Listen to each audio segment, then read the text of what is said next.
The McLaren's engine screamed through the night like a wounded predator, its silver body cutting across 3 lanes of the I-95 like it owned the asphalt.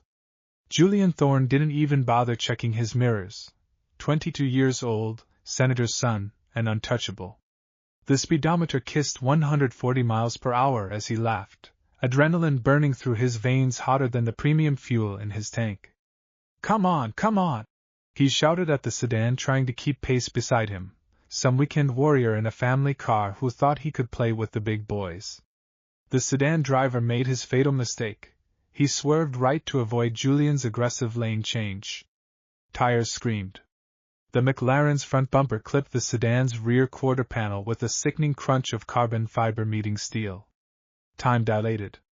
The sedan spun like a top, its headlights painting wild arcs across the night sky. It hit the guardrail at 70 miles per hour, flipped once, twice, 3 times, then disappeared over the embankment into the ravine below. The sound of metal tearing, glass shattering, and gravity winning echoed across the empty highway. Julian's McLaren fishtailed, but he corrected with the ease of someone who never faced consequences. He slammed the brakes, the car stopping 50 yards down the road. For 3 seconds he sat there, hands trembling on the steering wheel, staring at the destroyed guardrail in his rearview mirror.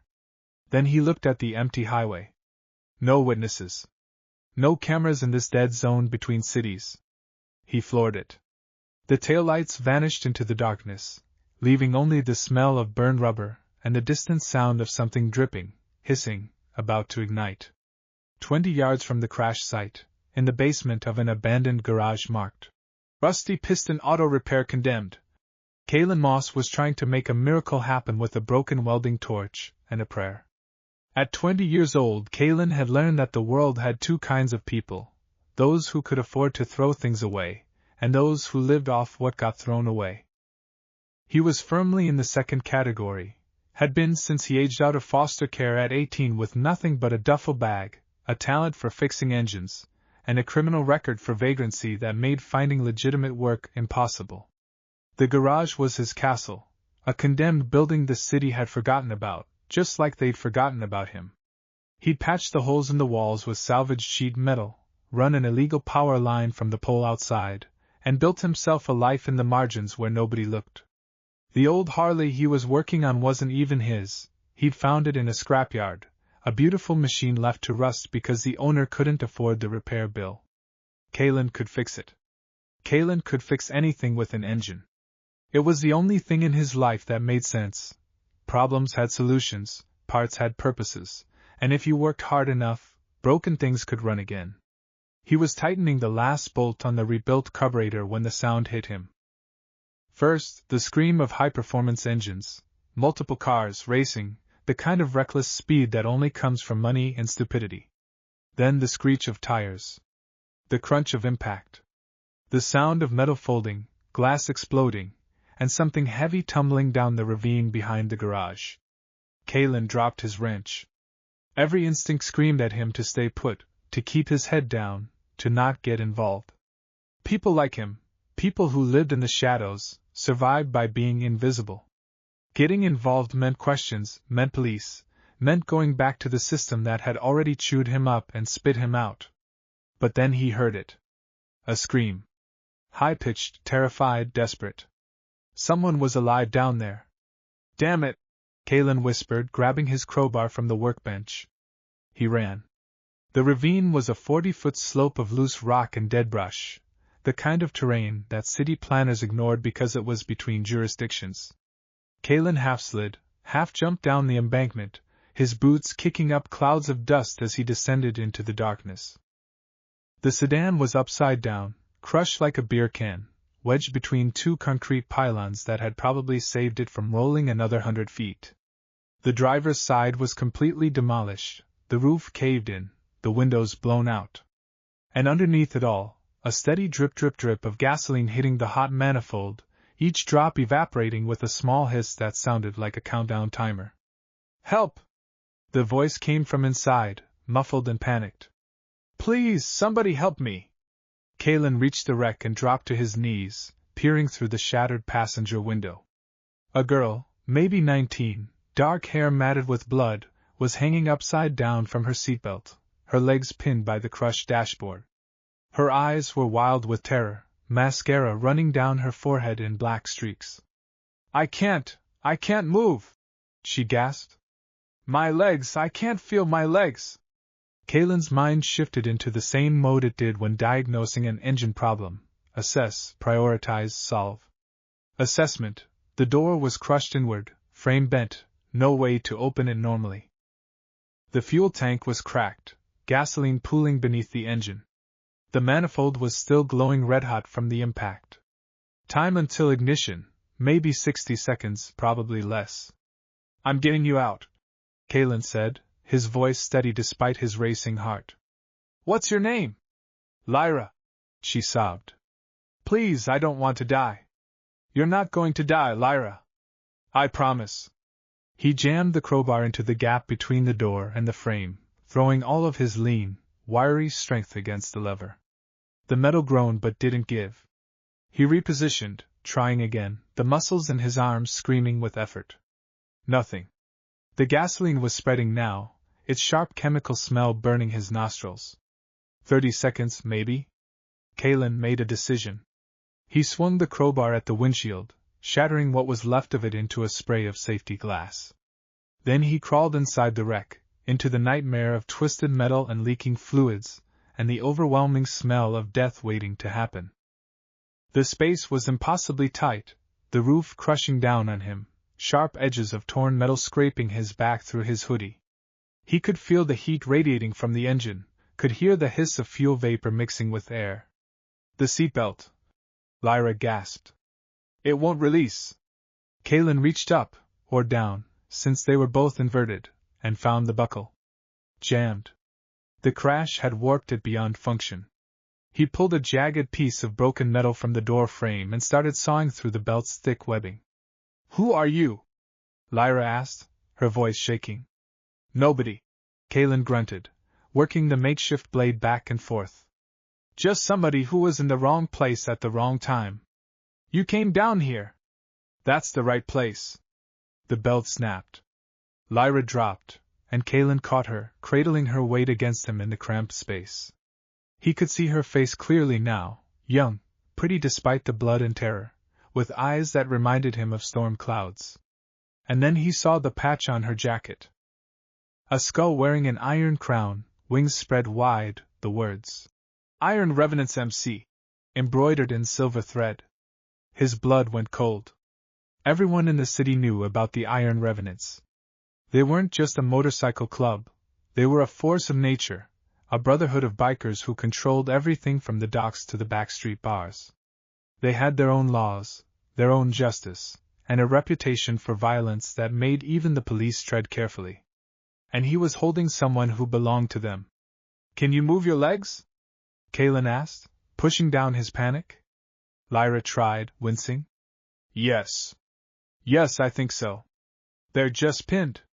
Kaylin braced his back against the crushed roof and pushed against the dashboard with his legs, creating an inch of space. "When I say go, pull yourself free."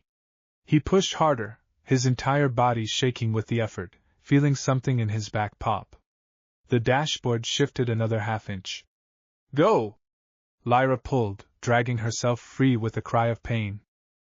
Kaylin grabbed her and started pulling them both backward through the shattered windshield, inch by agonizing inch. They were halfway out when Kaylin smelled it, the sharp, acrid scent of ignition, the moment when vapor met spark. "Hold on to me!" he shouted, wrapping his arms around Lyra and throwing himself backward. They tumbled out of the wreck, rolling across the rocky ground. Kaylin twisted mid-roll, putting his body between Lyra and the car, his back to the vehicle. The explosion wasn't like the movies, no dramatic fireball, just a violent whump of force and heat that picked them both up and threw them 15 feet through the air. Kaylin felt the shockwave hit his back like a giant's fist, felt the searing heat flash across his shoulders and neck, felt the world spin as they flew. He hit the ground hard, Lyra crushed against his chest, his back screaming in agony. The world became fire and sound and pain, and then silence. Well, not silence. Ringing. A high-pitched whine in his ears that blocked out everything else. Kalen's back felt like it was still burning, like someone had laid a blowtorch across his shoulders. He tried to move, gasped, tasted blood. Above him, Lyra was crying, her hands on his face. Her mouth was moving, but he couldn't hear the words. All he could hear was the ringing and, beneath it, the distant wail of sirens. Sirens.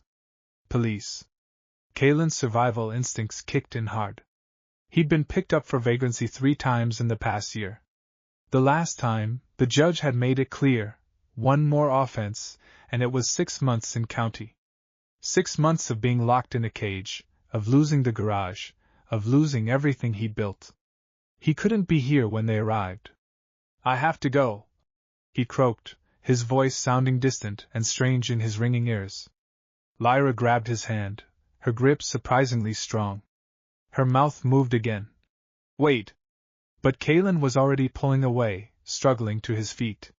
His back shrieked in protest, his legs barely holding him up. He could see the blue lights now, cresting the highway above, maybe a minute away. Lyra was reaching for him, saying something, but all Kalen could think about was the cage, the bars, the helplessness of being trapped. He stumbled away into the darkness, leaving Lyra sitting in the dirt, leaving the burning wreck behind, leaving everything except his fear. He didn't see Lyra's eyes track him as he fled, didn't see her memorize the details: gray hoodie, burns on his back, hands scarred from grease and work, and on his inner left wrist, visible for just a moment when his sleeve rode up, a small tattoo of a gear, the teeth forming the numbers 0 to 9. He just ran, disappearing into the shadows like the ghost he'd always been. Vance, the Reaper, Graves received the call at 2:47 a.m., 2 words that turned his blood to ice. Lyra crashed. 20 minutes later, the lobby of County General Hospital looked like a war zone.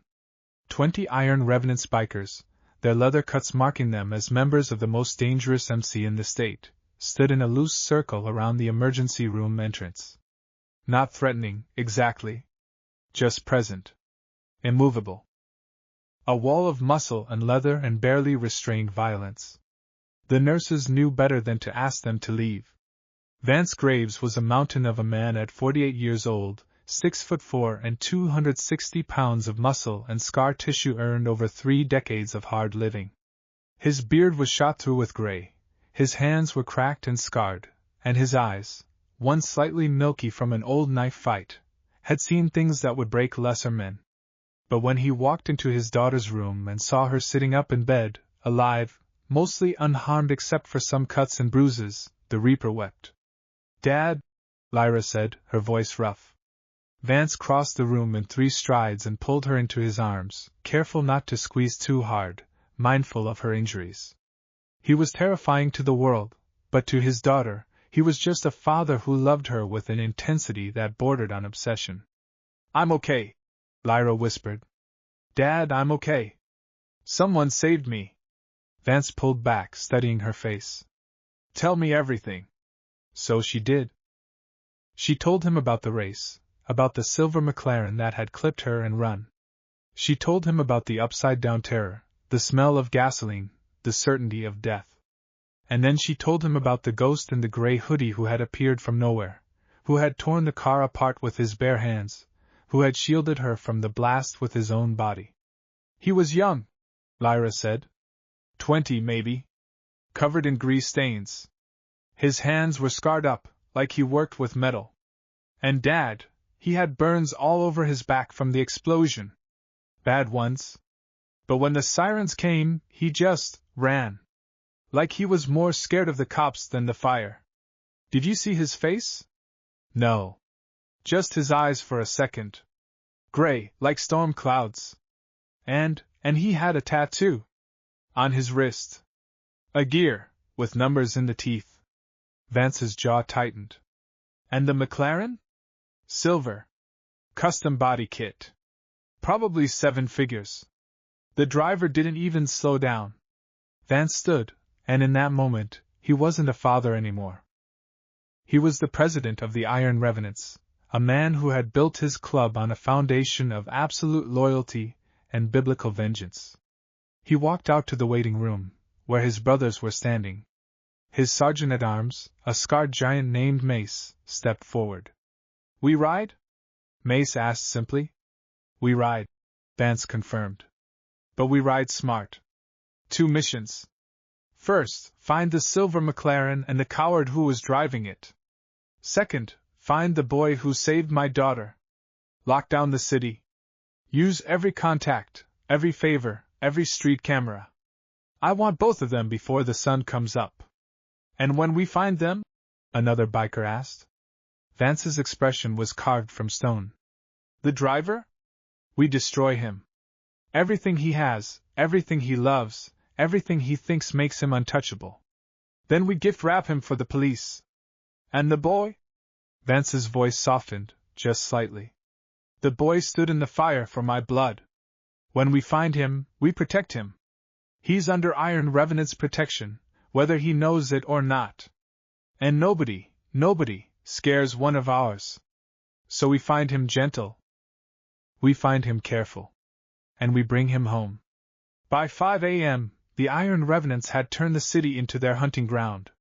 The silver McLaren was easier to find than expected. Money made people lazy, made them think they were invisible.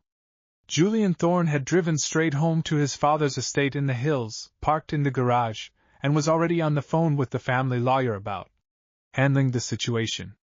He didn't hear the motorcycles until they were coming through the front gate. 20 bikes, engines roaring like thunder, headlights cutting through the pre-dawn darkness. They didn't bother with the call box. Mace's Harley, a monster of a bike with reinforced crash bars, simply drove through the wrought iron gate, tearing it off its hinges. Julian ran to the window of his bedroom and saw them coming, a wall of leather and chrome and barely contained rage. He grabbed his phone, dialing 911 with shaking fingers. "There's a home invasion. Send police. My father is senator." The phone was ripped from his hand by Vance Graves, who had simply walked through the front door that Mace had kicked open. "Hello, Julian," Vance said, his voice conversational. "Nice place you have here. You can't, this is breaking and entering. I'll have you arrested." Vance looked around the palatial entryway, at the marble floors and crystal chandelier and original artwork worth more than most people made in a lifetime. "Probably. But see, here's the thing about men like me, Julian. We don't care much about legality. We care about loyalty. Family. Justice." He stepped closer, and Julian stumbled backward, nearly falling over his own expensive designer shoes. "You hit my daughter's car tonight. You sent her into a ravine. You left her to burn.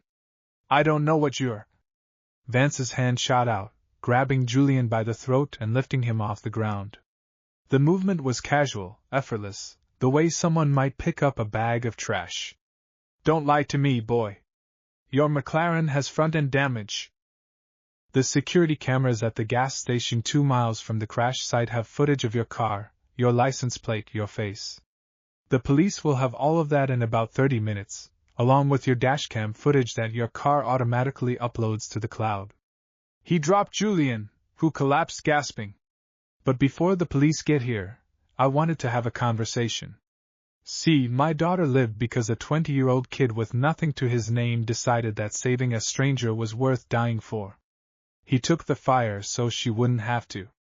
You, with all your money and power and privilege, you ran like a coward." Vance turned to his brothers.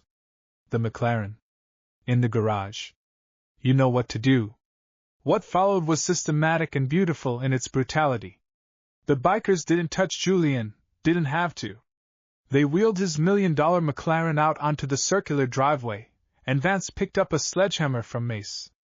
"No!" Julian screamed. "You can't. That's a limited edition." Vance swung. The first impact caved in the hood, carbon fiber shattering like glass. The second took out the windshield. The third, fourth, fifth, the bikers took turns, each swing destroying another piece of the machine that Julian had valued more than a human life. By the time the police arrived, sirens wailing up the hill, the McLaren was scrap metal. And Julian Thorne was sitting on his front steps, crying, as Vance calmly handed the police chief a USB drive. "Video footage from the crash site," Vance said. Along with witness testimony, traffic cam footage, and the data from his car's black box showing his speed and trajectory. Everything you need for a vehicular assault charge. The police chief, a weathered man named Kowalski who had an understanding with the Iron Revenants, took the drive. And the destroyed vehicle? He drove it into a tree earlier. Drunk. I'm sure his blood alcohol will confirm that when you test him. Julian started to protest, but Kowalski held up a hand. Son, if I were you, I'd shut up and call that lawyer. Mr. Graves here just saved you from a murder charge by keeping this a hit and run. You might want to show a little gratitude. As the police cuffed Julian and read him his rights, Vance walked back to his bike. One mission complete. Now to find the ghost. Kalen woke up shivering on the concrete floor of the garage, his back on fire. He made it back around 4 a.m., had tried to treat the burns with the first aid kit he'd stolen from a gas station a month ago. But the supplies were inadequate, the burns were deep, and by dawn, he knew he was in trouble. The skin across his shoulders and upper back was blistered and angry red, weeping clear fluid. Every movement sent lightning bolts of pain through his body. He was running a fever, his mind fuzzy and disconnected. He should go to a hospital. He knew that. But hospitals meant questions, meant paperwork, meant police. And police meant... The sound of motorcycles ripped through his delirium. Kalen's eyes snapped open. Multiple bikes, maybe a dozen, their engines a distinctive rumble that he recognized. Harleys. Big ones. Getting closer. Terror flooded his system, drowning out the pain. They'd found him. The girl's people. The Iron Revenants. He was dead. He forced himself to his feet, biting back a scream as his burned back protested. His vision swam, black spots dancing at the edges. He grabbed the crowbar, his only weapon, and stumbled toward the corner of the garage, putting his back to the wall. The engines cut off. Silence. Then footsteps. Multiple people. The sound of the garage door being tested, found locked. He's in there, a voice said. Deep, authoritative. Thermal scanner shows one person, basement level. Elevated body temperature, he's sick. How do you want to do this, Prez? Another voice. Gravel and violence. A pause. Then the first voice again. Soft. No weapons visible. We don't want to scare him more than we already have. Scare him? Why would they care about scaring him before they killed him? The door exploded inward with a crash that made Kalen jump. His crowbar shook in his hands as three massive shapes filled the doorway, silhouetted against the morning light. The leader was impossibly large, a mountain of leather and muscle. As Kalen's fever-bright eyes adjusted, he saw the patches on the man's cut, President, on one side. Iron Revenants MC, on the other. Stay back, Kalen croaked, raising the crowbar. His arms shook with the effort. I don't want trouble. The big man, Vance, though Kalen didn't know that yet, stopped, holding up both hands. Easy, son. We're not here to hurt you. Liar. Kalen's voice cracked. She's yours. The girl. I saw her jacket. You think I don't know what happens to people who see things the Iron Revenants don't want seen? Understanding flashed across Vance's scarred face. You think we're here for revenge? Why else? Kalen laughed, a bitter, half-mad sound. I should have just stayed in the garage. Should have let the world burn on its own, like it always does. Vance took a slow step forward. Kalen swung the crowbar weakly, not even close to connecting. I said stay back. Kid, you're burning up with fever. Those burns on your back are infected. You collapse in the next 5 minutes, you might not wake up. Vance's voice was surprisingly gentle. We're not here to hurt you. We're here because Lyra, my daughter, she told me what you did. Kalen blinked, confused. Your daughter? You saved her life. Pulled her from the fire. Took the blast yourself to shield her. Vance took another step. A 20-year-old kid with nothing, living in a condemned building, risked everything for a stranger. Do you have any idea how rare that is? How precious? I'm nobody, Kaylin whispered. You're somebody who stood in the fire for my blood. Vance's voice hardened with emotion. In my world, that means everything. And then, to Kaylin's complete shock, Vance Graves, president of the Iron Revenants, the Reaper, a man who made gangsters cross the street, dropped to one knee on the filthy garage floor.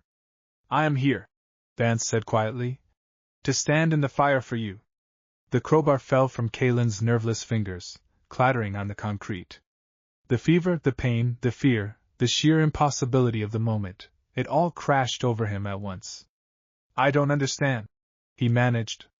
Vance stood, crossing the distance between them. You will. But first, we're getting you to a doctor. Our doctor. No police, no questions. Just treatment. I can't pay. You already paid. Vance interrupted. With your blood and your courage. Now it's my turn to pay my debt. Kaylin tried to argue, tried to stay standing, tried to maintain the walls he'd built around himself. But his legs gave out, and Vance caught him before he hit the ground, lifting him with surprising gentleness. I've got you, son, Vance rumbled. I've got you.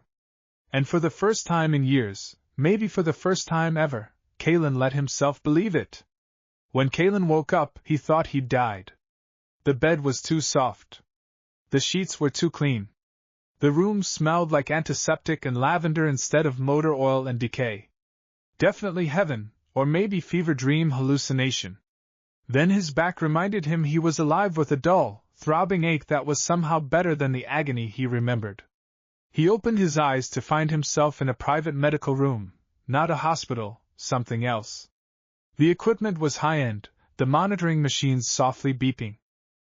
An IV drip was connected to his arm, clear fluid and antibiotics flowing into his veins. And in the chair beside his bed, reading a motorcycle magazine, was the girl from the crash. Lyra looked up when she heard him stir. Her face lit up with a smile that made Kaylin's heart do something weird in his chest. You're awake, she said, setting down the magazine. How do you feel? Like I got hit by a bomb, Kaylin croaked. Technically, you got hit by a bomb you were on top of. She poured water from a pitcher into a cup, held it to his lips. The doctor said you're lucky. 2nd-degree burns, some infection, severe dehydration, and malnutrition. But you'll heal. Kaylin sipped the water, the best water he'd ever tasted, and tried to process. Where am I? Safe house. The club has a doctor on retainer for situations. She sat back down. I'm Lyra, by the way. We didn't exactly get proper introductions while you were saving my life. Kaylin. Kaylin. She tested the name. That's a good name. Strong. It's just a name. He looked around the room, suspicious. Why am I here? Why are you being nice to me? Lyra's expression softened. Because you saved my life, Kaylin. Because when you had every reason to walk away, to stay hidden and safe, you ran into the fire instead. Because my father has spent his entire life building a brotherhood based on loyalty and honor, and you embodied those things without even knowing it. I'm just. If you say you're nobody again, I'm going to hit you. Lyra interrupted. And I punch hard. Despite himself, Kaylin almost smiled. Where's your dad? Probably terrifying lawyers or destroying someone's life. He's good at multitasking. She leaned forward, serious now. Kaylin, what you did last night, my father has been looking for someone like you his whole life. Someone who acts without thinking about reward, who protects without hesitation. That's rare. That's brotherhood. I don't know anything about brotherhood, Kaylin said quietly. I don't even know what family is. I've been alone since I was 8. Lyra reached out and took his hand, carefully avoiding the 4. Not anymore. 3 days later, Kaylin was strong enough to walk. Vance came to see him in the morning, carrying a manila folder and a set of keys. How's the back? Vance asked, settling into the chair. Healing. Your doctor is good. Kaylin sat up slowly, still stiff. I need to ask you something. Shoot. Why? Why all this? The medical care, the kindness, the everything. What do you want from me? Vance was quiet for a moment, considering. When I was 23, I was in a bad place. Angry at the world, looking for fights, destroying myself one day at a time. A man named Chrome, the founder of the Iron Revenants, saw something in me. Gave me a chance. Gave me a family. Gave me purpose. He opened the manila folder. Chrome taught me that brotherhood isn't about blood. It's about who stands with you when the world's on fire. You stood in the fire for Lyra.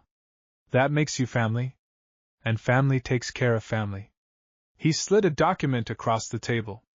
Kalen picked it up, his hands shaking slightly. It was a property deed.